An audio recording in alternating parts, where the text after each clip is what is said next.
नमस्कार, स्वागत है आपका आपके अपने news channel go time Haryana में। मैं सतपाल। इस वक्त मैं मौजूद हूँ चौटाला गाँव के अंदर। चौटाला गाँव के अंदर नागरिक अस्पताल में लगातार 10 दिनों से आंदोलन कर रहे हैं। राकेश भगोड़िया के नेतृत्व में आंदोलन चल रहा है। अभी बातचीत के लिए मेरे साथ में राकेश भगोड़िया भी मौजूद हैं और साथ में राय साहब गोदारा भी है। करते हैं इनसे बातचीत। सर नमस्कार। नमस्कार। आपका आभार जो लगातार आप प्रत्येक किसान नौजवान की आवाज को यहाँ के स्थानीय प्रशासन और हरियाणा की सरकार तक पहुँचा रहे हो, इसके लिए हम आपका आभार व्यक्त करते हैं। राकेश जी, आंदोलन का आज कितवां दिन और क्या-क्या मांगे हैं सर आपकी?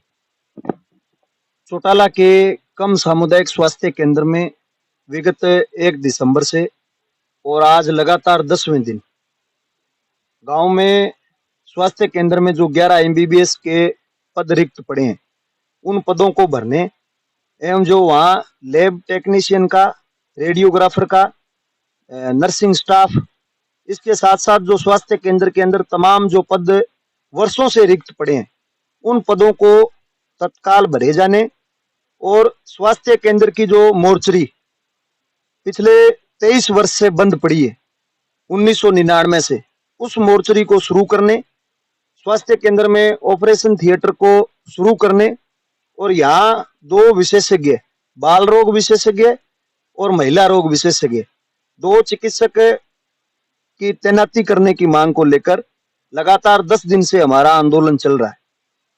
यहाँ उपमंडल सत्र के प्रशासनिक अधिकारियों के साथ हमारी कई दौर की वार्ताएं हुई है। आपको ज्ञात होगा कि विगत 2 माह भर में यहाँ गर्भ में 8-8, 9-9 महीने के 3 नवजात शिशुओं की दुखद मृत्यु हुई है।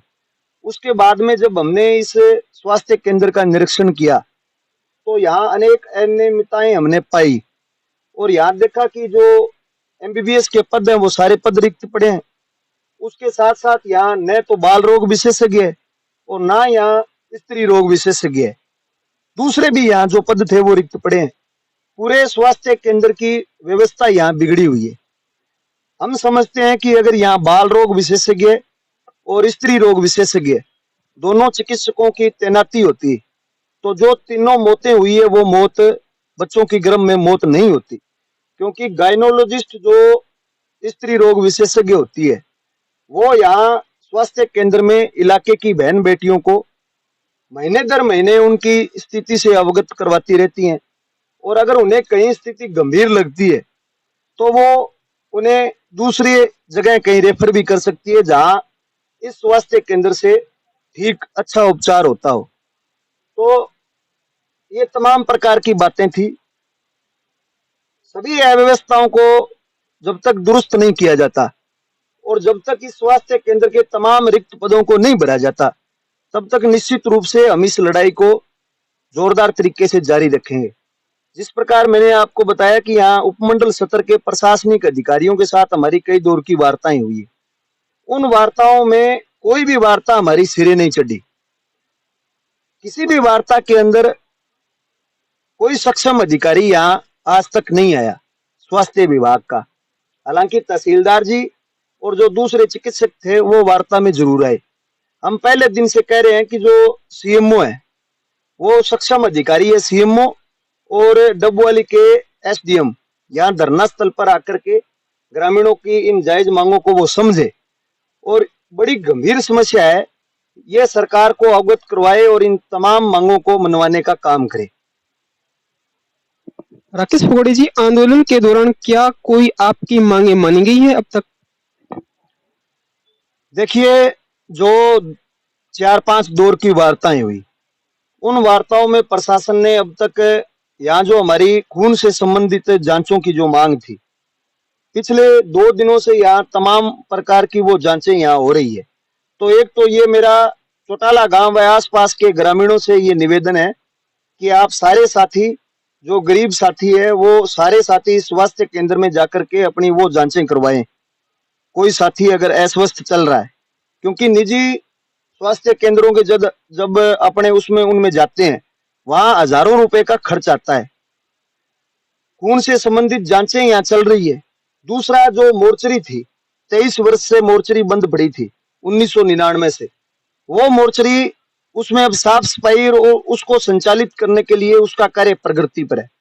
तीसरा, एक निजी स्वास्थ्य केंद्र की डॉक्टर है बॉम्बे हॉस्पिटल से, हम उनका आभार भी व्यक्त कर रहे हैं आपके चैनल के माध्यम से, क्योंकि उन्होंने कहा है कि वो महीने के अंदर 2 दिन इस स्वास्थ्य केंद्र में अपनी निःशुल्क सेवाएं देगी। गत दिवस वो आए थे तो हमने उनका जोरदार यहाँ स्वागत भी किया था, तमाम जो संघर्ष के साथी थे उन्होंने। और उन्होंने यहाँ स्वास्थ्य केंद्र में 100 से अधिक गर्भवती बहन बेटियों की जांचें की। निश्चित रूप से उनको लाभ इसका मिला और कुछ राहत मैं कह सकता हूं कि इलाके की गर्भवती बहन बेटियों को मिली है। एक जो 3 नवजात शिशुओं की मौत हुई थी, उनकी प्रशासन ने 2 सदस्यीय कमेटी गठित की थी। हमने कहा था कि 5 सदस्यीय कमेटी गठित हो और उसमें कम से कम 3 ऐसे विशेषज्ञ हो, बाल रोग विशेषज्ञ, प्रसूति रोग विशेषज्ञ और एक कोई दूसरा MD MBBS, ताकि वो निष्पक्ष जांच करके पीड़ित परिवार को न्याय दे। ये मांगे अब तक मानी गई है। और दूसरी जो तमाम मांगे हैं, उन मांगों को अभी तक प्रशासन ने नहीं माना। भारतीय जनता पार्टी की सरकार और यहाँ का प्रशासन इस आंदोलन को लेकर गंभीर नहीं है। हम सरकार को ये कहना चाहते हैं कि सरकार इस आंदोलन को हल्के में ना ले। किसी भी सूरत में यहाँ के इलाके के किसानों, मजदूरों, नौजवानों के, माताओं बहनों के स्वास्थ्य के साथ खिलवाड़ संघर्षरत साथी बर्दाश्त नहीं करेंगे।